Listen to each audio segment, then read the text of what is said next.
Bonsoir.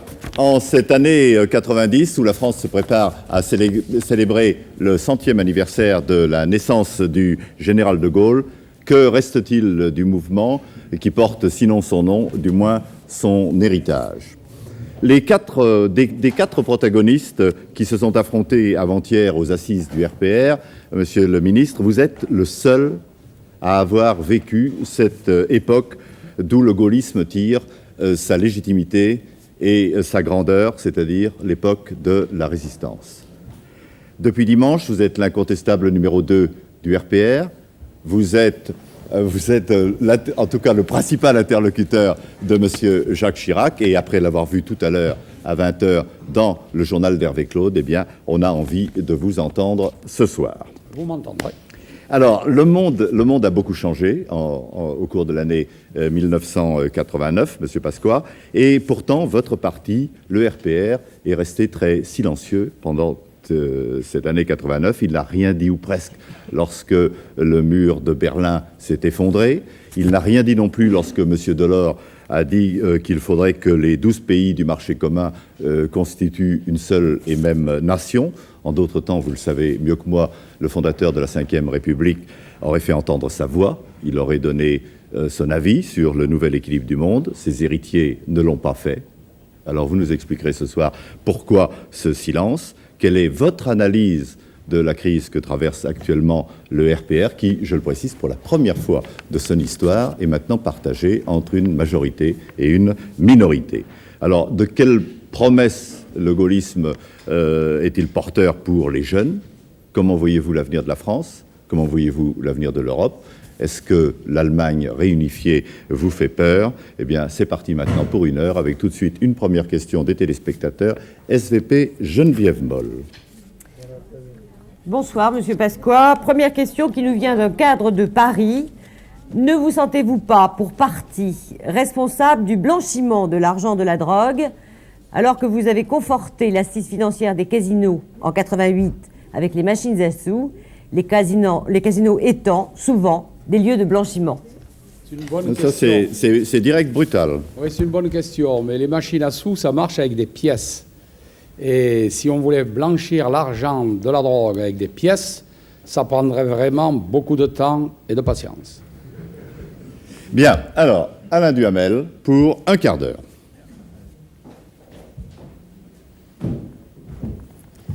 Bonsoir, Monsieur Pasqua. Bonsoir, Monsieur Duhamel. Alors, vous avez remarqué, comme nous tous, que pendant la campagne électorale interne du RPR, et encore dimanche au Bourget, Jacques Chirac avait dit qu'il n'y aurait ni vainqueur ni vaincu à l'issue du vote au RPR. Est-ce que vous trouvez qu'il n'y a ni vainqueur ni vaincu? Bon, je crois qu'il n'y a pas de raison de considérer qu'il y ait des vainqueurs ou des vaincus. Nous appartenons au même mouvement, nous militons pour les mêmes idées. Il y a eu un affrontement vif, un débat auquel, naturellement, nos compagnons ne sont pas tellement habitués. Mais Jacques Chirac avait lui-même fixé la barre qu'il considérait comme nécessaire pour son maintien, aux 2 tiers. Il a eu ses 2 tiers, donc il n'est pas vaincu.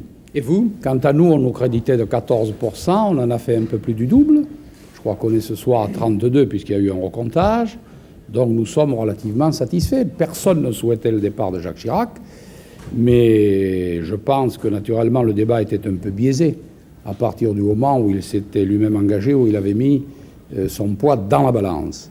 Il n'en reste pas moins que le sentiment que nous avions eu au cours de notre Tour de France avec Philippe Séguin, à savoir d'une grande volonté de changement et de transformation, cette volonté, elle s'est manifestée. Et alors, vous pensez que ce soir, après le temps de la réflexion, Jacques Chirac, Alain Juppé, Philippe Séguin et vous pouvez être tous les 4 aussi contents?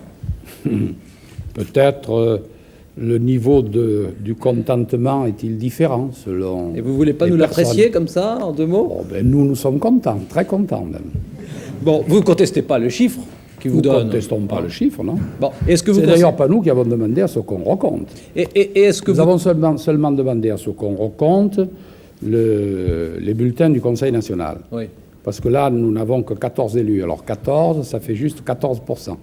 Ça correspondait aux sondages tels qu'ils avaient été indiqués.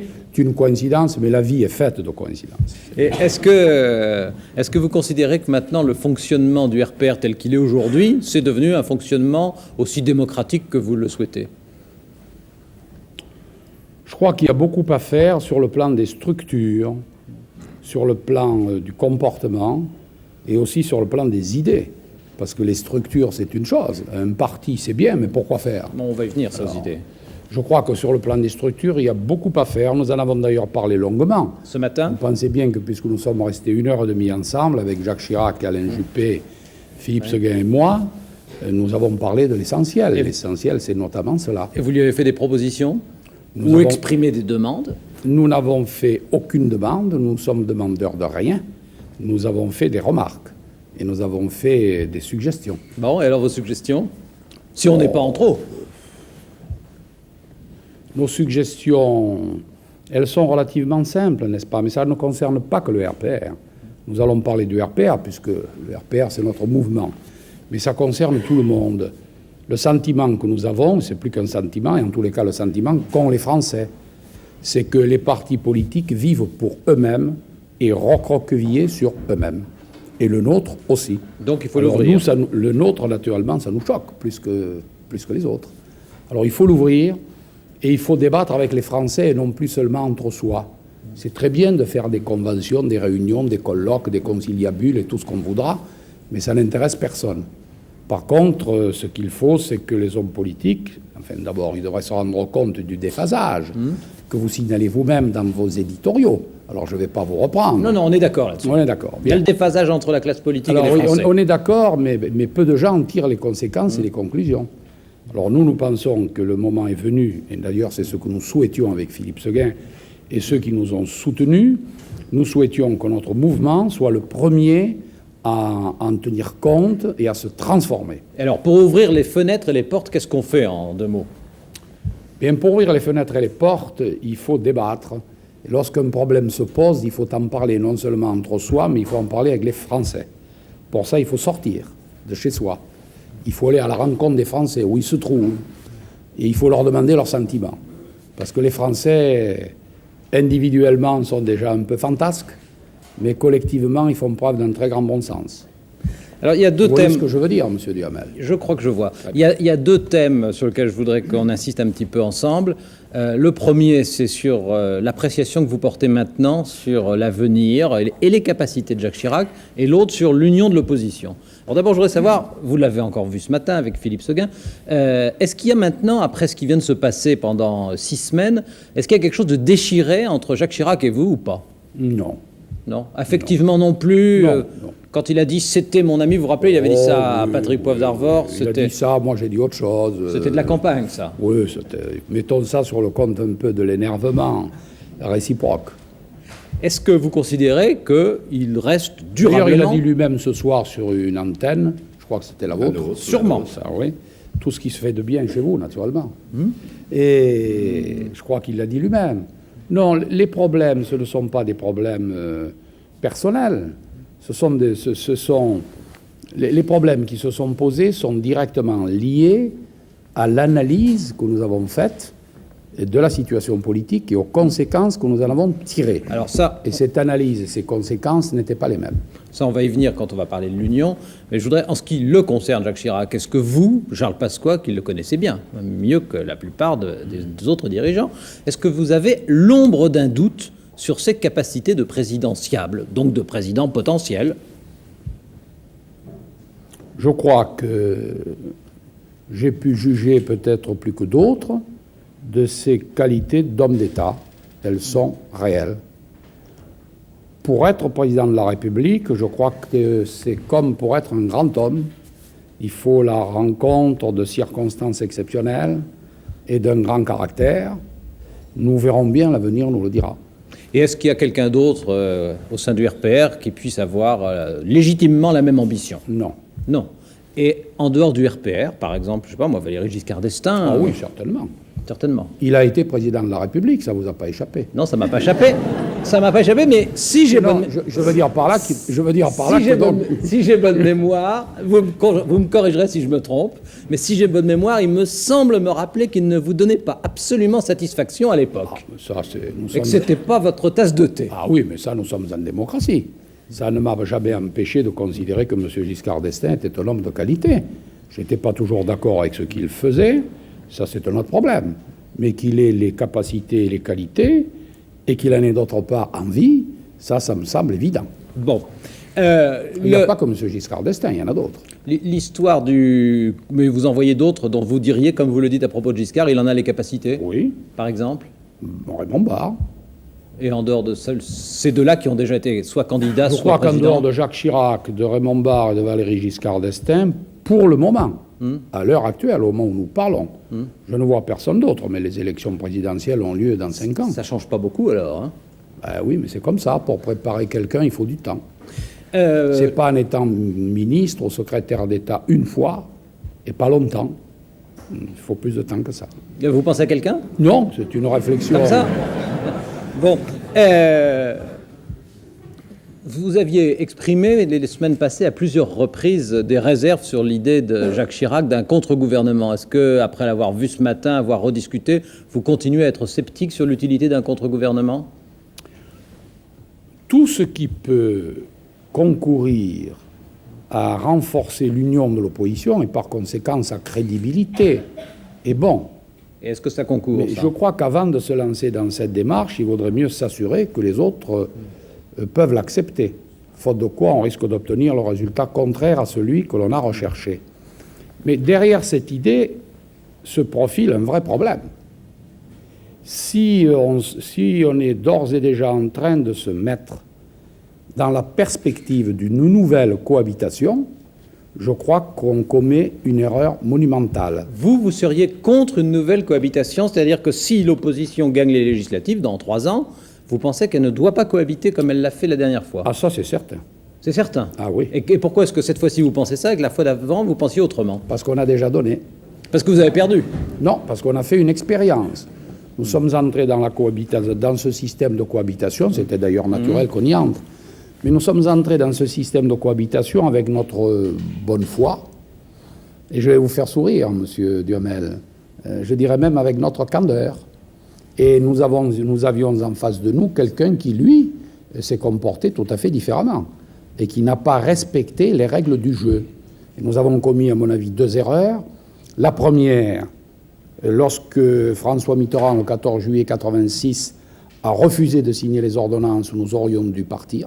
Vous l'aviez proposé à Jacques Chirac? Édouard Balladur et moi avions fait une démarche auprès de Jacques Chirac pour lui dire « il nous semble qu'il faudrait partir ». Il est arrivé.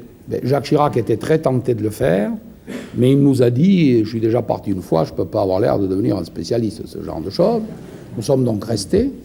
La seconde erreur que nous avons commise, on en a sûrement commis d'autres, mais la seconde erreur que nous avons commise a été d'accepter qu'au moment des élections présidentielles, une partie du gouvernement combatte son chef. Ça, c'était inadmissible et ça nous a coûté très cher. Alors ça veut dire que la prochaine fois, si vous gagnez les prochaines élections législatives, vous faites la grève du pouvoir à ce moment-là? Ça veut dire que de toute façon, nous sommes pour l'alternance totale et non pas partielle. Faute de quoi, ce sera 2 ans pour nous et 5 ans à nouveau pour les socialistes. C'est un système qui n'est pas équilibré. Dans le Figaro de demain, il y a une interview de François Léotard, président du Parti républicain, qui était ministre de Jacques Chirac en même temps que vous, et qui revient à nouveau très clairement et très fermement sur l'idée d'une formation commune à l'ensemble de l'opposition. Et il avance notamment un argument, vous allez me dire ce que vous en pensez, il dit à partir du moment où on veut un candidat unique pour l'élection présidentielle, c'est normal qu'il y ait une formation commune avec à l'intérieur des courants, un courant gaulliste, un courant libéral, etc. Qu'est-ce que vous en pensez? C'est une démarche intéressante. Mais encore? Je dis que c'est une démarche intéressante. Je vois avec satisfaction et plaisir que M. Léotard est d'accord avec M. Giscard d'Estaing pour une fois. Parce que lorsque je m'étais entretenu du projet de primaire pour la sélection d'un candidat unique de l'opposition dès le premier tour des présidentielles, M. Giscard d'Estaing m'avait d'abord donné son accord. Il m'avait dit que c'est une très bonne idée. Puis lorsque nous nous étions revus un jour au comité, je ne sais plus comment on l'appelle, supérieur de l'opposition, enfin bref, il m'avait dit c'est une bonne idée, mais auparavant, il faut faire un parti unique. Oui, c'est ce que dit François Léotard demain. Ça. Oui, mais si on a un parti unique, c'est plus la peine de faire des primaires. Le problème sera réglé. Pourquoi? Parce que dans un parti unique, il y a plusieurs personnalités. Oui, mais enfin, chacun comprend bien que si l'on se décidait à faire aujourd'hui un parti unique, ou on ferait un parti unique avec direction collégiale, et ça ne marcherait probablement pas, ou on ferait un parti unique avec quelqu'un qui le dirigerait. Ouais. Mais alors, et ce quelqu'un qui le dirigerait, il faudrait vraiment qu'il ait une dose, un esprit de sacrifice extraordinaire pour ne pas imaginer qu'il pourrait être candidat lui-même. Or, en réalité, la remarque de François Léotard me surprend, parce que le parti de l'Union existe actuellement. Il est très largement majoritaire dans le pays, à la base. C'est-à-dire les électeurs. Les électeurs sont pour l'Union. Est-ce que les électeurs, justement, qui sont pour l'Union ne vont pas se sentir frustrés si, même à propos de l'Union, il y a d'un côté Charles Pasqua et Jacques Chirac du même avis, je relève, et puis ça a l'air de vous étonner. Et d'un autre côté, François Léotard et Valéry Giscard d'Estaing, également du même avis, mais pas du même que vous. Non, le seul moyen, n'est-ce pas, de régler le problème, il ne faut pas se faire d'illusions. À l'heure actuelle, l'avenir de l'opposition est hypothéqué par les ambitions présidentielles. Bon, il est clair que Jacques Chirac souhaitera être candidat. Il a quand même fait 12,5 millions de voix la dernière fois sur son nom, parce qu'il a fallu choisir entre lui et Mitterrand, c'est normal. Valéry Giscard d'Estaing a bien envie d'y revenir. Il a fait encore plus de 12 millions. Oui, alors donc ça, voilà, ça en fait déjà 2. Raymond Barre nous a annoncé son réveil il y a quelque temps. Je ne doute pas que le moment venu, il souhaitera y aller. François Léotard souhaite mettre ses qualités, et notamment sa jeunesse, ce qui est un état transitoire et fugitif, au service de la nation française. Il faut donc qu'il se dépêche. Les centristes voudront certainement présenter soit Meignery, soit un autre. Nous voilà déjà à 5. Je crois savoir qu'il y a le maire d'une grande ville qui se sent pousser. Vous ne voulez pas dire son nom? Oh oui, c'est un ami de toute façon. Ça paraîtra plus clair à tout le monde. Oh, mais c'est un ami, c'est Michel Noir, il n'y a pas de problème. Mais il y en a peut-être d'autres. Alors, nous allons arriver facilement à 8 ou 10 candidats. Comment voulez-vous qu'on arrive à une solution quelconque? Dès que l'un dit une chose, j'allais dire, dès que l'un dit blanc, l'autre dit noir. C'est un jeu de mots. Facile. Oui. Bon, merci Alain Duhamel. On continuera une autre fois. Voilà. On retourne à SVP. Une autre question, Geneviève Moll. Alors, Monsieur Pasqua, est-ce que votre désaccord avec Jacques Chirac n'est pas un moyen de récupérer l'électorat lepéniste? Le désaccord que nous avons eu avec Jacques Chirac n'est pas un moyen de récupérer l'électorat lepéniste. Mais il procède d'une analyse que nous avons faite, Philippe Séguin, moi-même et d'autres, et qui est la suivante. La stratégie actuellement suivie par l'opposition, qui consiste à rechercher l'union des états-majors, nous paraît déboucher à terme sur l'échec aux élections, sauf à vouloir s'entendre avec le Front National. Parce que si on est à 35 ou 37% des voix, dans le cadre d'un scrutin majoritaire, si on ne s'entend pas avec le Front National, on ne peut pas l'emporter. Alors à partir du moment où l'on dit qu'on ne veut pas s'entendre avec le Front National, ce qui est dit par les uns et par les autres, la démarche actuelle nous paraît complètement aberrante. Nous, notre démarche, elle est d'une autre nature. Et nous disons, il faut sortir du système actuel, il faut s'adresser aux Français, leur proposer un autre projet pour la société française, un autre avenir pour la France, en tous les cas, indiquer celui que nous voulons, et dans les conditions actuelles, qui sont caractérisées par le désarroi d'une partie de l'électorat de gauche, et d'autre part par l'irritation d'une partie de l'électorat de droite. Si nous créons un nouveau rassemblement, et c'est ce que nous avons voulu dire, alors nous pouvons récupérer une grande partie des électeurs de droite et une partie importante aussi sur notre gauche, et ainsi constituer non pas un grand parti du centre, mais un grand parti qui occupera cette partie centrale et autour duquel se constituera la majorité nouvelle. On va continuer sur cette question de votre stratégie avec Jean-Marie Colombani. Jean-Marie Colombani pour un quart d'heure. Bonsoir, Monsieur Colombani. On parle corse ou on parle français? Écoutez, on va parler français pour être compris du plus grand nombre, hélas. Restons sur les problèmes de l'Union. Parce que vous avez dit à peu de choses près un petit peu ce que disait François Léotard tout à l'heure, enfin ce que Alain Duhamel nous rapportait. Dans votre discours de dimanche aux Assises, vous avez dit il faut donc faire des primaires pour désigner un candidat unique de l'opposition à l'élection présidentielle.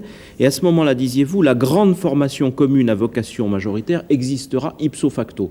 Donc on a l'impression que vous aussi, au fond, vous voulez aller vers cette grande formation et que, sans le dire, vous êtes aussi pour une certaine forme à terme de fusion, bien que... Non, pas du tout. Non. Monsieur Colombani, vous êtes trop fin observateur de la vie politique française et analyste pour ne pas savoir qu'en définitive, nous ne reprendrons pas le pouvoir s'il n'existe pas un parti qui rassemble, un parti ou un mouvement politique qui rassemble dès le premier tour plus de 30% du corps électoral. Au lendemain des élections présidentielles, qu'il s'agisse de Philippe Séguin et des Rénovateurs de leur côté, ou de moi et d'autres, d'une autre, nous avons fait la même analyse. Mais nous avons procédé à une approche différente. En ce qui concerne les Rénovateurs, j'ai été conduit à m'opposer à leur démarche lorsqu'il m'a semblé qu'en réalité, elle était inspirée par les centristes et que leur ambition, c'était d'arriver à l'éclatement du RPR. Et d'ailleurs, j'ai constaté que le jour où les choses sont apparues clairement à Philippe Séguin, notamment au moment des élections européennes, lorsqu'on a proposé aux Rénovateurs, aux nôtres, à ceux qui sont de notre groupe, de notre mouvement, de constituer une liste aux élections européennes qui aurait été une liste dissidente et de division, Philippe Séguin y a mis un terme. Alors, en ce qui me concerne... le parti des 30%, ça doit être le rassemblement New Look que vous proposez, en fait. Non, le parti des 30%, il pouvait s'obtenir de trois façons. Premièrement, par l'éclatement du RPR au profit de l'UDF. Deuxièmement, par l'éclatement de l'UDF au profit du RPR, ce qui est probablement plus facile à réaliser, mais qui n'est pas souhaitable non plus. Troisièmement, en bousculant un peu l'échiquier politique actuel. Et notre sentiment à nous, c'est qu'à l'heure actuelle, on peut parfaitement obtenir, par la création de ce nouveau rassemblement et d'une nouvelle dynamique, cette formation à vocation majoritaire avec des alliés, ce qui est tout à fait normal. C'est la condition pour laquelle, selon vous, votre champion sera désigné à l'occasion des primaires. Parce que je n'imagine pas que vous alliez à des primaires dans l'opposition pour faire désigner M. Giscard d'Estaing. Ah, M. Colombani, il est bien évident qu'à partir du moment où l'on pose des règles, on les accepte, n'est-ce pas? Moi, j'ignore complètement, j'ai proposé ce système.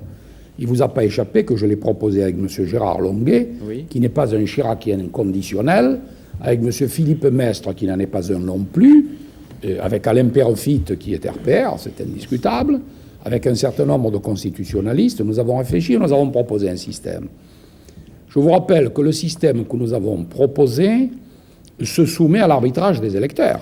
Et il est différent d'ailleurs de celui que propose Jacques Chirac. Jacques Chirac propose que ce soit devant les élus, en gros, que ce système se déroule, puisqu'il propose un rassemblement des élus dans ce but. Et vous proposez plutôt les militants ou au moins les électeurs. Ah non, pas les militants. Les électeurs de l'opposition. Non, pas les militants, absolument pas. Alors là, je dois dire tout de suite que je suis, s'il s'agit de faire une convention des élus nationaux et locaux pour débattre avec eux du système des primaires, pourquoi pas? Il est bien évident que les élus locaux ont leur rôle à jouer. D'ailleurs, dans le système que nous avons proposé, ils ont ce rôle à jouer. Mais s'il s'agit de faire désigner le candidat par les élus locaux et nationaux, la réponse est non. Je crois que c'est un mauvais système. Nous sommes pour, en quelque sorte, l'appel au peuple. Nous sommes pour la démocratie directe. Alors il faut en tirer les conséquences. C'est au peuple de se prononcer. Alors, on peut sortir un petit peu de la mécanique pour aller vers les ambitions. On y va justement, parce que... Pour les ambitions, c'est ce qu'il y a de plus facile. Justement, parce que dans tous les discours, on entend, au fond, vous avez repris un petit peu à l'égard de Jacques Chirac le discours que Laurent Fabius avait tenu à l'égard de Michel Rocard. L'un disait, il n'a pas de grand dessein, et puis vous disiez, il manque un message, il manque un projet. Laurent Fabius est crédité de 27% d'intention de vote, alors... Est-ce que ça n'est pas une façon un peu facile, au fond, de mobiliser, parce qu'en effet, dans une période de calme intérieur, de gestion, c'est toujours facile de dire oui, mais il nous manque une grande ambition. Qu'est-ce que c'est cette grande ambition? Non, nous, d'abord, nous avons souffert indiscutablement, et moi le premier, mais je n'ai pas été le seul, nous avons souffert de l'absence de Jacques Chirac et du fait que pendant 1 an et demi pratiquement, il s'est tu. Alors au lendemain des élections présidentielles, il était normal qu'il prenne du recul, tout le monde l'a compris, encore pendant quelques mois peut-être, mais ensuite, et comme le rappelait tout à l'heure, je crois, M. de Virieux, il s'est passé un certain nombre de grands événements. Notamment, nous avons vu le mur de Berlin disparaître, nous avons vu cette espèce de séisme qui a ébranlé tous les pays de l'Europe de l'Est, et pendant toute cette période, qui a été une période à la fois de tension et d'excitation extraordinaire, il nous revenait à l'esprit ce que le général de Gaulle avait dit au lendemain du coup de Prague. Donc vous reprochez à Jacques Chirac de ne pas être un visionnaire. Attendez, vous m'avez posé une question. Patientez 2 minutes, M. Oui, Colombani. parce que... Je vais y venir. Non, je ne reproche pas à Chirac de ne pas être un visionnaire. Je dis que lorsque tous ces événements se sont produits, nous souvenant de ce que le général de Gaulle lui-même avait dit au lendemain du coup de Prague, à savoir que ce qui venait de se passer le confortait dans son dessein politique et lui apportait la preuve que les idéologies, y compris l'idéologie communiste, n'emporteraient jamais sur les nations, et que par conséquent, un jour ou l'autre, les nations européennes se libéreraient, pensant à ce que le général de Gaulle, en quelque sorte, avait pressenti. Nous avons souffert de voir que le RPR était totalement absent. Personne n'a rien dit. Alors, il est bien évident que le RPR, c'est d'abord Jacques Chirac. On peut très bien nous dire, mais oui, mais vous, mais toi, mais lui aurait pu parler. Et maintenant, vous êtes rassuré, vous l'avez entendu dimanche, vous pensez que ce qu'il a proposé dans son grand discours, vous ne l'aviez pas entendu récemment, et qu'en tout cas, c'est suffisamment entraînant, mobilisateur. Ça, nous verrons. Bien. Nous verrons. Je crois en tous les cas que pour le moment, le débat qui devrait s'engager devant les Français et qui conditionne l'avenir du pays, à savoir comment voit-on la place de la France en Europe, quelle doit être sa politique, ce débat actuellement n'est pas engagé, ou plus exactement, si, il se déroule entre M. Delors, partisan de l'intégration, et entre M. Mitterrand, partisan de la Confédération. Alors, pour le moment, nous sommes absents du débat. Albert Duroy reviendra sur ces questions européennes. Moi, je voudrais rester un petit peu sur... Une question décisive, importante. Très importante. Absolument. Je voudrais simplement revenir sur vos propres problèmes de stratégie politique. Restons un petit peu dans l'Hexagone. Quand vous dites, vous avez bien défini le champ que vous vouliez couvrir sur l'échiquier politique, et parmi ce champ-là, il me semble avoir cru comprendre qu'il y avait la clientèle de l'extrême droite, la clientèle du Front National d'aujourd'hui, que vous voudriez voir revenir vers vous. Oui, pas particulièrement. Je crois que d'abord, ce n'est pas la clientèle de l'extrême droite. Je crois que l'extrême droite en France, en tant que telle, elle représente toujours 2 à 3%. Et puis, il y a un tas de votes protestataires qui sont allés sur le Front National. D'abord parce que de 81 à 84, il n'y avait pas d'autre réceptacle. Les communistes étaient au pouvoir et la CGT était devenue une courroie de transmission du gouvernement. Donc il n'y avait rien d'autre. Ils n'allaient pas venir sur nous, puisque nous avions été nous-mêmes au pouvoir jusqu'en 81. C'est ainsi que d'abord le Front National s'est emparé d'une partie des dépouilles du Parti communiste. Ensuite, il a chassé sur nos terres, parce que nous avons effectivement cessé de dire un certain nombre de choses qui nous paraissaient tellement évidentes qu'on n'en parlait plus. La patrie, notre identité culturelle, etc. Mais lui a employé ces termes, ça a eu tout d'un coup un air de nouveauté, et donc une partie de nos électeurs nous ont lâchés. Comme dans le même temps, et ça c'était au lendemain de notre passage au gouvernement, comme dans le même temps l'opposition était d'une mollesse extraordinaire et de s'exprimer sur rien, ces électeurs-là ont fichu le camp. Aujourd'hui, ce sont les électeurs socialistes qui ont commencé à ficher le camp là-bas. Aujourd'hui, vis-à-vis du Front National, dont vous craignez, comme beaucoup de gens, la poussée, que faut-il faire? Qu'est-ce qu'il faut faire? Est-ce qu'il faut faire une alliance avec lui? Est-ce qu'il faut faire des accords de désistement entre les deux tours? Des alliances comme au Luc, récemment dans le Var? Ou est-ce qu'il faut faire des accords de désistement? Qu'est-ce que vous préconisez vis-à-vis du Front National? Il faut l'attaquer résolument. Il faut d'abord dire aux électeurs du Front National qu'ils sont des Français comme les autres et que nous avons pour eux le respect et la considération qu'ils méritent. Il faut leur dire également que Le Pen est l'allié objectif de Mitterrand et qu'en réalité, c'est à Mitterrand que tout cela profite, que chaque voix qui se porte sur le Front National a comme conséquence de diminuer l'impact de l'opposition, et c'est cela qu'il faut dire. Et dans le même temps, il faut prendre position sur les problèmes qui intéressent les Français. Sur ces problèmes, est-ce qu'il faut reprendre les thèmes du Front National, à votre compte, ou est-ce qu'il faut dire autre chose? Et quels sont les thèmes du Front National? Moi, j'ai été ministre de l'Intérieur. C'est clair. Écoutez, j'ai été ministre de l'Intérieur. Qui est-ce qui a fait reculer l'immigration? C'est Le Pen ou moi? Qui est-ce qui a lutté contre le terrorisme? C'est lui ou moi? Qui est-ce qui a fait régresser la délinquance? Au contraire, chaque fois, il a été contre nous. Certes, mais après vos 2 ans de gestion, justement, Chirac-Pasqua, donc dans ce domaine, il ne vous a pas échappé que Jean-Marie Le Pen a atteint son plus haut score historique, puisqu'il a fait 15% à l'élection présidentielle. Est-ce que 14,5. Bon, 14,5. Ah, un demi-point, c'est important. Absolument. Mais est-ce que vous en avez tiré une leçon de ce fait-là, qu'au fond, votre politique n'a pas réussi à endiguer la montée du Front National? Mais probablement parce que nous n'avons pas eu suffisamment de temps. Et peut-être aussi parce que nous n'avons pas été capables de l'expliquer convenablement. Ça a été une de nos carences, pas seulement sur ce terrain, mais sur beaucoup d'autres. Mais il faut bien comprendre une chose, M. Colombani, n'est-ce pas? Moi, je n'ai aucun complexe, ni vis-à-vis de l'extrême droite, ni vis-à-vis de la gauche. Je veux dire par là que j'ai le sentiment d'avoir fait plus moi contre le racisme, par exemple, que la gauche. Parce que lorsque nous avons jugulé l'immigration clandestine, juguler, ça n'est jamais vraiment possible. Nous y avons mis un terme. Nos frontières sont ouvertes, vous le savez bien. Nos frontières l'étaient beaucoup moins qu'aujourd'hui, n'est-ce pas? Bon. Pourquoi? C'est parce que nous savons très bien qu'à partir du moment où il y a une immigration clandestine, les gens n'ayant pas de ressources, le processus qui se met en route, c'est l'assimilation entre étrangers et délinquants, puis la xénophobie et le racisme.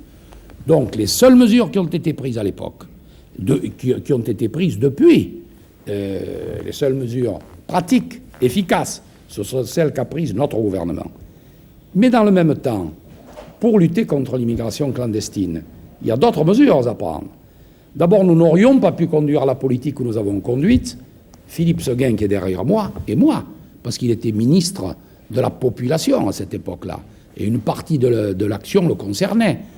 L'action que nous avons conduite, la politique que nous avons conduite sous l'impulsion de Jacques Chirac, c'est une politique commune de tout le gouvernement et notamment de nous deux. Mais elle est simple. Si on veut moins d'étrangers chez nous, M. Colombani, que faut-il faire? Il faut faire en sorte qu'ils trouvent du travail chez eux. Ça n'est pas plus compliqué que cela. C'est pas plus compliqué, mais c'est une affaire de 20 ou 30 ans. Oui, mais vous voulez dire, il faut, raison de plus. Il faut aider l'Algérie, il faut aider le Maroc, mais ça prend 30 ans. Raison de plus pour commencer tout de suite.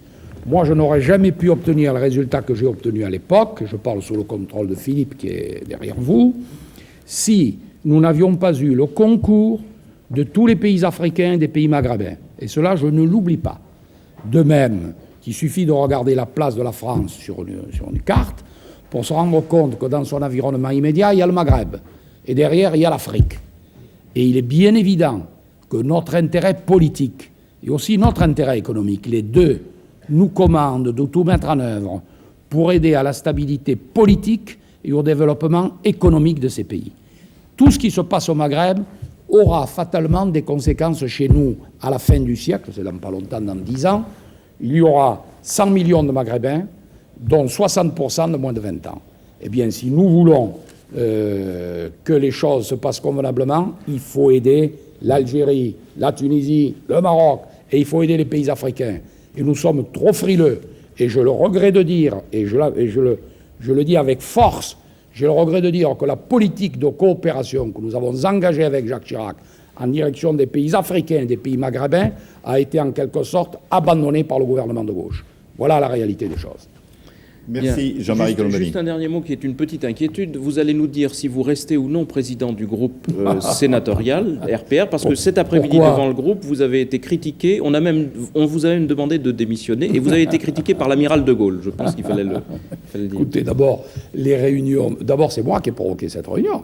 Oui. Bon, alors que je suis maso ou inconscient, n'est-ce pas? Bon. Alors pourquoi est-ce que vous faire un choc d'être critiqué par le fils de Gaulle? Non, pas du tout. Et pourquoi ne me critiquerait-il pas? Moi, je le critique, je l'ai d'ailleurs critiqué cet après-midi aussi. Bien. J'ai pensé qu'il fallait faire cette réunion dès aujourd'hui, à chaud, pour que les gens s'expriment. Ils se sont exprimés, il y a eu un débat vif, eh bien, c'est très bien, si. Et vous restez président ou vous partez? Mais pourquoi je parte?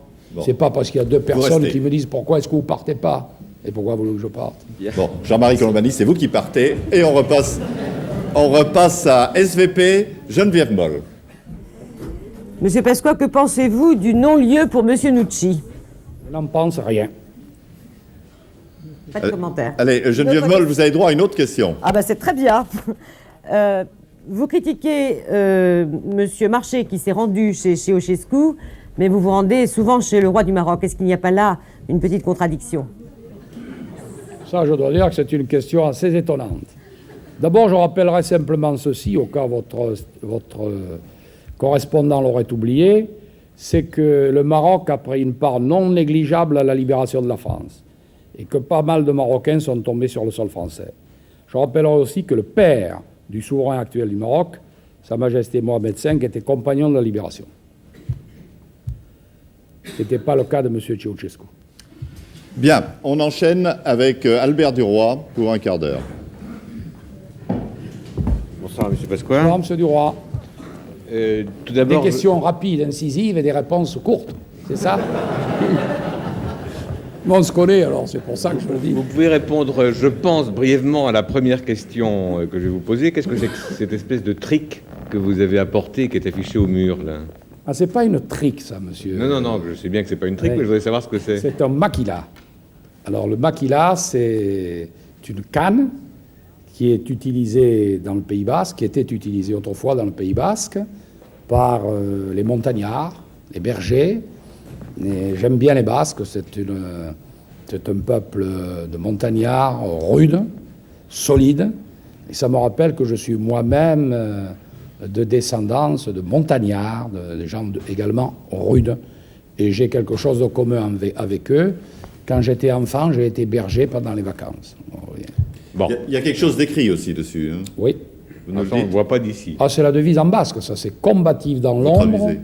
combatif dans l'ombre, et ensuite dans la lumière, je ne sais plus. C'est- Inflexible dans la lumière. Ah, voilà, je savais Parce que que vous moi, le je me le saviez. suis fait traduire. Oui, mais je savais je que suis vous le prudent. saviez. Bon, Je suis alors, pas on là. n'a pas parlé corse tout à l'heure, on ne parle pas basque maintenant. Vous ne voulez pas faire une démonstration, non? Vous ne voulez pas qu'on aille vous la chercher, que je vous explique Oui. comment ça se Ah, démonte? oui, oui, Non. ça se démonte, Bon. oui. C'est Albert c'est Duroy. aussi une arme. Oui, Parce que les c'est ce que j'ai bergers, cru comprendre, oui. se déplaçaient quand ils allaient dans les foires, etc. Ils revenaient avec de l'argent, ou ils partaient avec de l'argent, il leur fallait une arme. Et donc cette canne servait en même temps d'arme, il suffit de la dévisser, il y a une pointe redoutable au bout. Bon, allez, Je m'en suis jamais servi, monsieur Duroy. l'entracte est terminé. Vous expliquiez tout à l'heure que vous vouliez que le RPR devienne un grand parti central, et non pas centriste, en dehors des classes sociales, rassemblant le peuple français. Dans Bah, écoutez, un... monsieur Duroy. Oui, d'accord, non mais... Pardon, oui. Je n'ai pas posé ma question. Ah bon, d'accord. D'accord. Dans un sondage qui a été publié dans le Figaro par la Sofres quelques jours avant les assises, il y avait une réponse qui indiquait que la majorité des Français considéraient que le RPR favorisait plus les privilégiés Oui. que les défavorisés. Tout à fait. Est-ce que c'est un avis Mais qui le vous... sondage n'avait été publié qu'en partie. Est-ce que c'est un avis qui vous semble Parce qu'il y avait fondé deux- d'abord? Il y avait deux chiffres, monsieur Oui. Duroy. Le chiffre auquel vous faites allusion, c'est 45%. 45% des Français considéraient que nous soutenions davantage les classes privilégiées. Et 2% les défavorisés. Oui, mais ça n'avait pas changé depuis 86. Par contre, en 86, il y en avait seulement 36%. C'est ça, donc ça s'est pas C'est amélioré. aggravé. Oui. Ça s'est aggravé. Et vous partagez cette analyse? Ben, écoutez, ce qui compte, c'est l'opinion des Français. Oui. Je crains malheureusement que nous ayons un peu donné cette impression. Alors, Et je crois notamment que pour nous, qui nous réclamons du gaullisme, de ce qu'il était, c'est-à-dire représentatif de l'ensemble de la nation française, il y a des choses qui ne sont pas tolérables et dont nous devons nous saisir. Alors, je voulais Comment justement- pouvons-nous... Ah non, mais attendez, ça c'est très... Oui. Non, Oui, mais justement, je ça, voulais- c'est je très voulais poser- important, mais je vais en prendre un, n'est-ce d'exemple, pas oui. Bon. Nous avons réussi la politique de redressement économique. Oui. Je crois qu'Édouard Balladur a conduit une politique qui a donné, qui a vraiment bien réussi. Le résultat, d'ailleurs, ce sont nos successeurs qui en profitent, ça c'est la règle du jeu, tant mieux pour eux. Mais qu'est-ce qu'on constate? On constate d'une part que les entreprises n'ont jamais été aussi prospères. On constate qu'elles créent des emplois. On constate que dans le même temps, le chômage ne diminue pas, parce qu'il y a toujours la même inadéquation entre l'offre et la demande, c'est-à-dire un manque de formation, une inadaptation. On constate dans le même temps des profits boursiers importants. On constate des OPA qui rapportent des milliards. Vous avez dit ça dans votre discours dimanche. Oui, mais parce que je le crois très profondément. Mais je voudrais... Et ça me choque, ça m'interpelle, et je me dis, qu'est-ce qu'on fait pour les salariés? Est-ce que les salariés reçoivent la part légitime qui devrait leur revenir des fruits de l'expansion? La réponse est non. Est-ce que les socialistes font quelque chose pour eux? La réponse est non. Alors, est-ce que nous allons nous décider à nous saisir de ce problème? Les socialistes ne sont pas tout à fait assez à gauche pour Non, votre les goût. socialistes ne sont plus socialistes. Ouais. Ils sont devenus des opportunistes alimentaires. C'est tout à fait autre chose. Il y a un livre qui a fait pas mal parler de lui ces derniers jours, qui s'appelle L'argent fou d'Alain Minc, et qui parle de l'arrogance de l'argent et qui pronostique, si elle se poursuit, une explosion sociale en France. Est-ce que c'est une crainte que vous partageriez? Alors moi, ce que je crois, je ne sais pas s'il y aura une explosion sociale, mais en tous les cas, ce que je vois, je le vois notamment au travers de mon département, ce que je vois, c'est que si nous ne faisons rien, dans 4 ou 5 ans, nous aurons 4 ou 5 millions de pauvres dans ce pays. C'est une situation intolérable, inadmissible. Et l'arrogance de l'argent, c'est un terme que vous reprendriez à votre compte? Oh, l'arrogance de l'argent, elle a toujours existé, monsieur Duroy.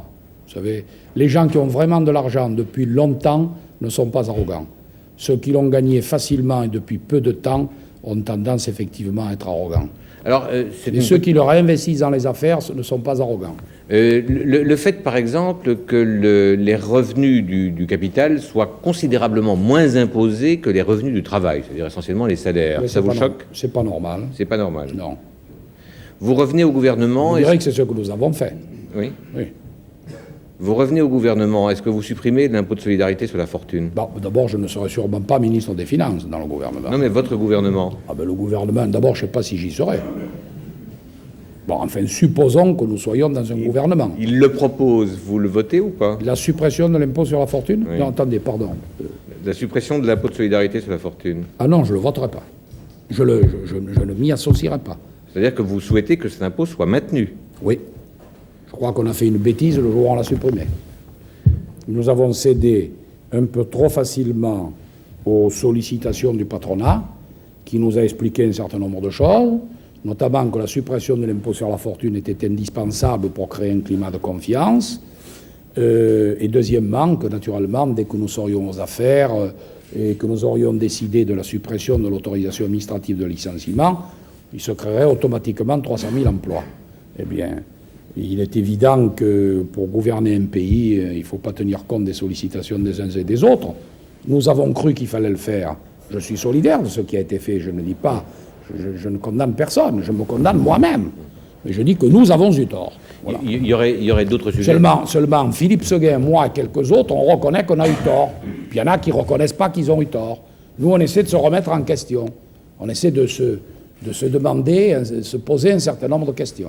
Il faut le faire. Sur le même thème, il y a d'autres sujets qu'on pourrait aborder, mais il faut parler de l'Europe, puisque vous avez dit tout à l'heure, et vous avez raison, évidemment, c'est essentiel. Mais en venant de dire tout ce que vous venez de dire quand même, est-ce que vous avez le sentiment que vous êtes à contre-courant de ce qui, à droite, est quand même la mode dominante, c'est-à-dire le libéralisme? Ah, ça m'est complètement égal, alors.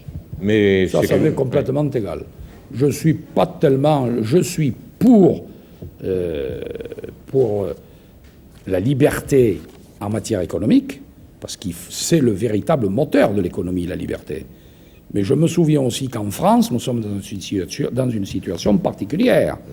En France, rien de grand ne s'est fait sans l'État. Nous ne sommes pas les États-Unis, nous ne sommes pas l'Angleterre. Donc vous êtes pour la liberté, mais vous n'êtes pas tellement le libéral. Si, je suis pour l'entreprise libre, ça c'est sûr. C'est ça, ouais. Mais je pense que l'État a un rôle à jouer. Les grands investissements, les grands équipements, personne ne les aurait fait à la place de l'État. Personne. On reproche beaucoup à votre successeur de vouloir recentraliser. Mais c'est un jacobin, il n'a jamais été, lui, il n'a jamais été décentralisateur. Et vous, avec ce que vous venez de dire? Eh bien, moi, avec ce que je viens de dire, je vais vous répondre. Je suis actuellement président du Conseil général. Oui. Lorsque j'étais ministre de l'Intérieur, je trouvais que la décentralisation était une nécessité, mais qu'elle était allée un peu trop loin. Et ce n'est pas parce que je suis président du Conseil général aujourd'hui que j'ai changé d'avis. J'ai toujours le même sentiment. Et lorsque j'étais ministre de l'Intérieur, excusez-moi, J'avais pris un certain nombre de mesures, que mon successeur d'ailleurs a continué à appliquer, parce que la décentralisation, pour qu'elle fonctionne, il faut qu'elle marche sur ses deux pieds. Je veux dire qu'en même temps qu'on décentralise, il faut déconcentrer. Il faut que le président du Conseil général ait un interlocuteur, qui doit être le préfet. Toutes les administrations de l'État doivent être sous les ordres du préfet, sous sa compétence. Ça n'est toujours pas le cas. J'avais commencé. Mais pour arriver à faire entendre ça par un certain nombre d'administrations centrales, pour arriver à ce qu'elles acceptent que leurs directeurs départementaux soient sous les ordres du préfet, c'est pas aussi simple. Il faudra pourtant le faire. Quand on vous entend redéfinir le rôle de l'État, on comprend pourquoi vous ne voulez pas une fusion avec certains libéraux un peu, disons, ultra, du Parti républicain, qui veulent la décentralisation. On ne sait pas ce que ça veut dire, on dit ça un peu n'importe comment. Bon, l'Europe.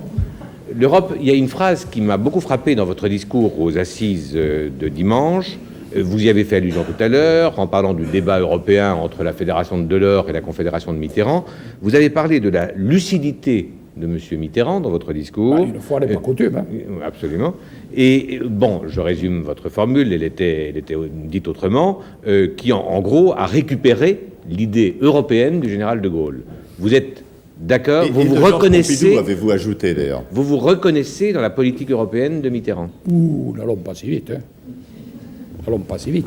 Parce que la politique européenne de Mitterrand, pour s'y reconnaître, il faudrait d'abord qu'il y en ait une. Et je ne la connais pas. Mais alors pourquoi vous avez parlé de la lucidité? Mais attendez une seconde, monsieur Duroy. Lorsque tous ces événements d'Europe de l'Est ont éclaté, que s'est-il passé notamment? Un très grand silence de la part de la France. Or, la France, c'est pas seulement 55 millions d'habitants, etc. C'est autre chose, la France. La France, c'est le pays des droits de l'homme, c'est le pays de la Révolution, c'est le pays de l'autodétermination avec De Gaulle, c'est une nation qui est présente sur les 5 continents, qui a une culture et qui représente quelque chose pour tous ces pays qui se libèrent. Or, au moment où le mur de Berlin s'effondre, disparaît, au moment où les chaînes tombent, il se trouve que c'est le président de la République française qui est président du Conseil européen. Et les 12 sont réunis à Strasbourg. Et qu'est-ce qu'on trouve à dire ce soir-là seulement? Envers ces peuples qui se libèrent, on leur dit la décision qui a été prise, c'est de créer une banque. J'ai trouvé ça, moi, épouvantable. Qu'est-ce qu'il fallait dire?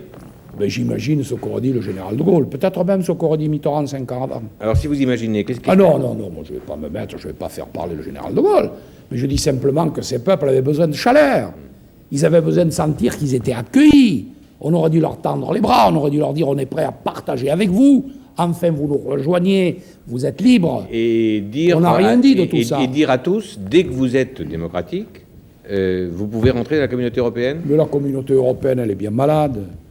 Il faut certainement une organisation de l'Europe, c'est évident. La communauté à 12, elle a fait ses preuves, elle a fait un certain nombre de choses positives. Mais son temps est passé, c'est fini. Ben, avec la réunification de l'Allemagne, d'une part, et tout ce qui se passe à l'Est, on imagine bien que ça ne sera plus jamais... L'Europe ne sera jamais plus ce qu'elle était. Si on continue dans l'Europe des 12, qu'est-ce qu'on va faire? On va creuser un fossé, à nouveau, entre les 12, qui seront les nantis, etc., et puis le reste de l'Europe, alors que le mur vient de disparaître. Il faut au contraire leur tendre les bras. Alors, j'ai donc été choqué. Et puis, au bout de 15 jours, j'ai entendu François Mitterrand parler de la confédération des États européens. Ah, mais je me suis dit, au moins, voilà quelqu'un qui a compris. Et qu'entre la petite Europe à 12, l'Europe des nantis, des frileux, etc., il faut proposer autre chose. Naturellement, ce sera long à mettre en œuvre. Ce sera très long. Et raison de plus pour le faire tout de suite. Et alors, on a ce débat, M. Duroy, entre les partisans de l'intégration et puis les partisans de la confédération. Et ce débat se déroule entre qui et qui? Entre deux socialistes. M. Delors socialiste, M. Mitterrand socialiste. Vous ne croyez pas qu'il faudrait qu'on se mette un peu au milieu, là, maintenant là, mais c'est à vous de le dire. Oui, c'est ce que je dis. L'Europe à 6, ça a été très... Enfin, plutôt que de conciliabuler sur autre chose, là, les différentes formations de l'opposition, il faudrait bien de s'en saisir. Parce que ça va conditionner la vie des Français et des jeunes générations pendant 30 ou 40 ans.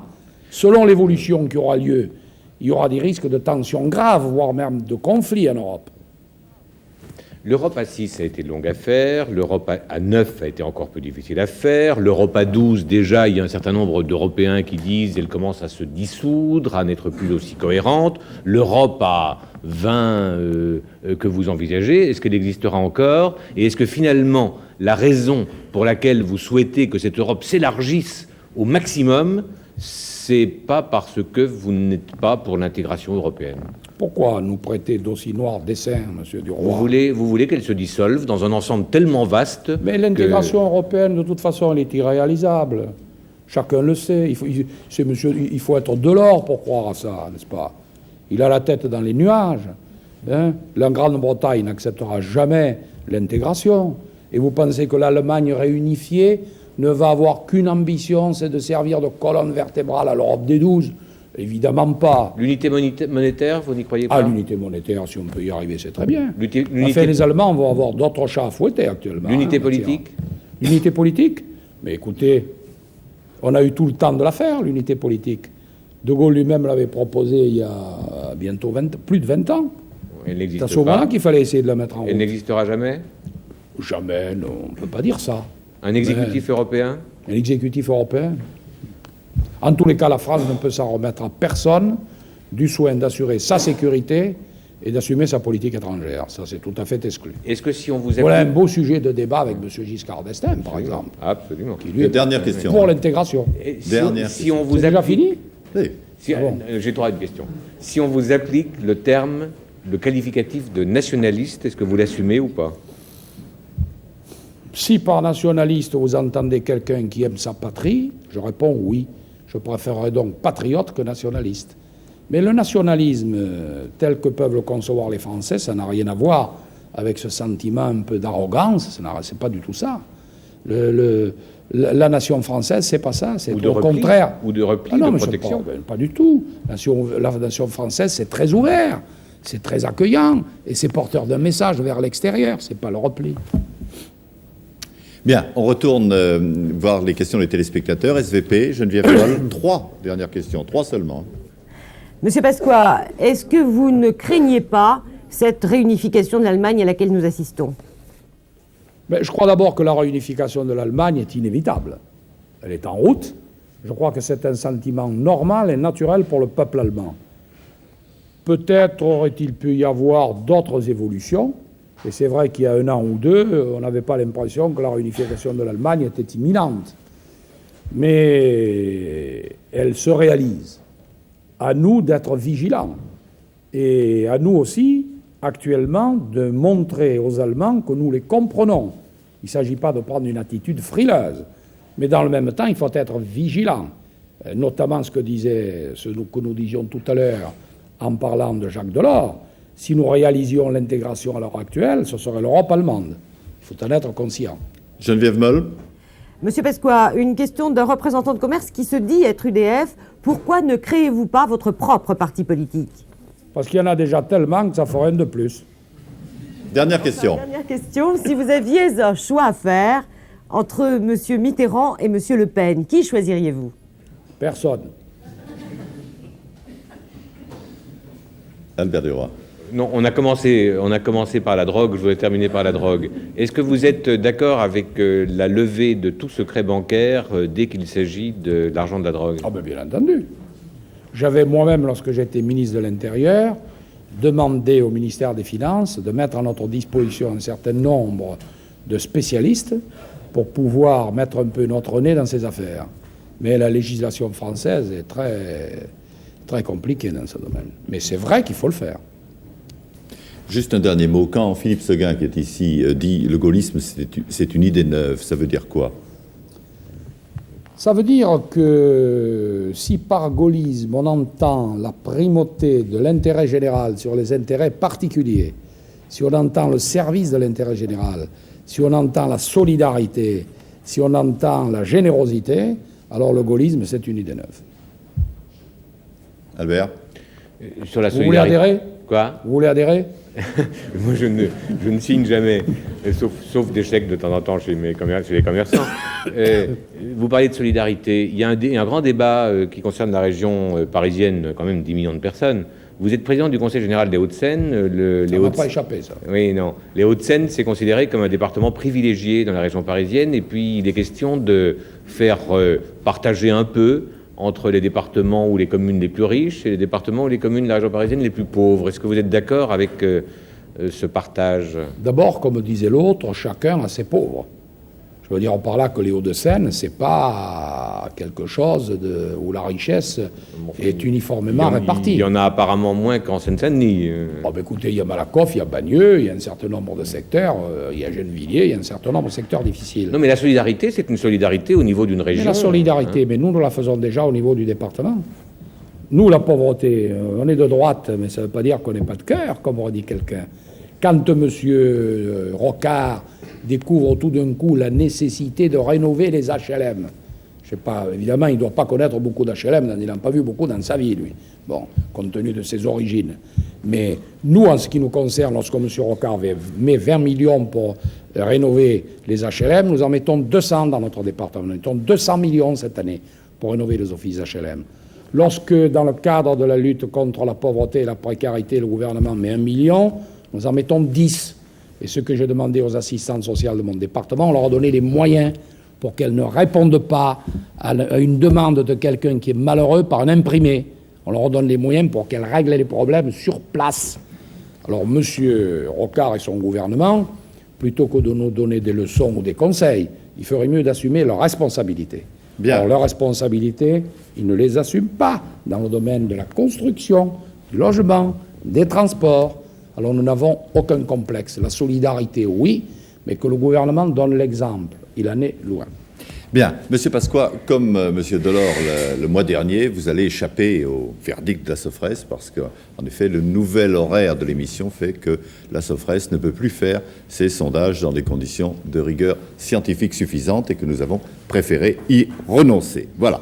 Alors, vous allez maintenant signer avec nous le livre d'or. C'était l'heure de vérité de Monsieur Charles Pasqua. Prochain rendez-vous le mardi 13 mars. Invité, Monsieur Raymond Barre. Bonsoir.